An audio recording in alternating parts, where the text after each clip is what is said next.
demikian. Justru harus diniatkan dan disadari dari awal Ya, bahwa pernikahan adalah dipersiapkan. kita disaksikan oleh Allah seperti itu. Nah, Betul. tetapi nih Zat, kadang juga ada sebuah rumah tangga yang katakanlah problemnya tidak terlalu besar gitu ya.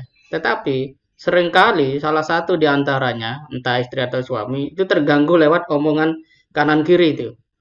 Wah, kalau saya Ya, tidak mau misalnya, kalau saya tidak ini, artinya ada nuansa egoisme yang kadang dia stabil ketika bertemu berbiasa di keluarga, tapi uh, ketika dia berinteraksi lewat ya ketemu orang di tempat belanja atau arisan atau bagaimana, itu kadang-kadang uh, dia menjadi orang yang mudah sekali terpengaruh oleh hal-hal yang kadang kalimat itu juga tidak ada dasarnya, tidak dicontohkan, betul. bahkan cenderung negatif. Nah, itu bagaimana sebenarnya sebuah rumah tangga menyikapi ungkapan kanan kiri yang cenderung biasanya itu kurang bisa tidak berdasar atau tidak memiliki tujuan yang jelas. Begitu, Syed. Silakan, Syed.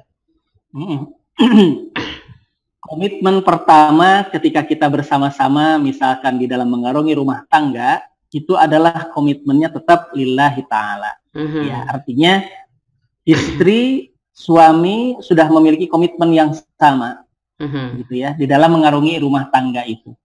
Kemudian satu tips dengan tips yang lainnya untuk sebuah rumah tangga belum tentu sama kasus-kasus yang mungkin akan dilaluinya gitu ya.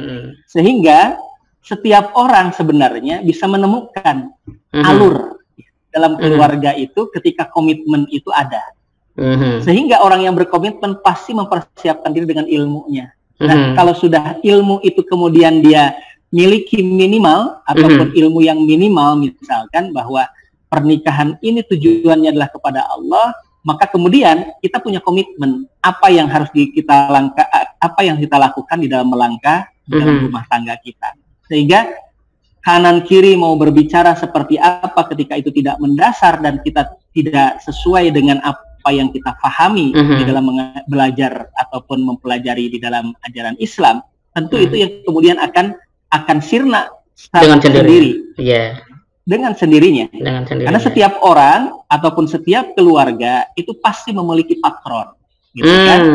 Berbeda ataupun memiliki warna tersendiri. Maka apabila kita misalkan apabila muncul warna-warna itu, maka warna itu sangat beragam di dalam rumah tangga itu. Nah, orang yang memiliki ilmu, orang yang mempelajari gitu kan langkah-langkah yang harus dia lakukan pada saat pernikahan, maka itulah yang kemudian yang akan menjaganya. Ya, akan menjaga langkah-langkahnya dari hal-hal yang tidak diinginkan. Karena memang betul godaan-godaan itu akan menjadi terbuka. Betul. Begitu pernikahan itu terjadi, maka akan terbuka. Saya contohkan misalkan, terkadang ketika kita misalkan lemah pengetahuan, pernikahan yang kita lakukan itu selalu dibandingkan dengan pernikahan orang lain. Selalu dibandingkan dengan orang lain. Orang lain itu bisa begitu, kita kok enggak. Nah, ini sebenarnya adalah riak. Ya, ini semuanya sebenarnya adalah riak. Permulaan bahwa permasalahan itu akan timbul. Sebenarnya kalau kita pahami begini, Mas Imam. Jadi ketika kita berumah tangga, kemudian kita menyatakan secara pribadi dengan keluarga kita, dengan istri kita, bahwa kita berbeda dengan yang lain. Kita berbeda dengan yang lain. Kalaupun ada kesamaan, itulah ilmu yang kita pelajari, memang sumbernya satu.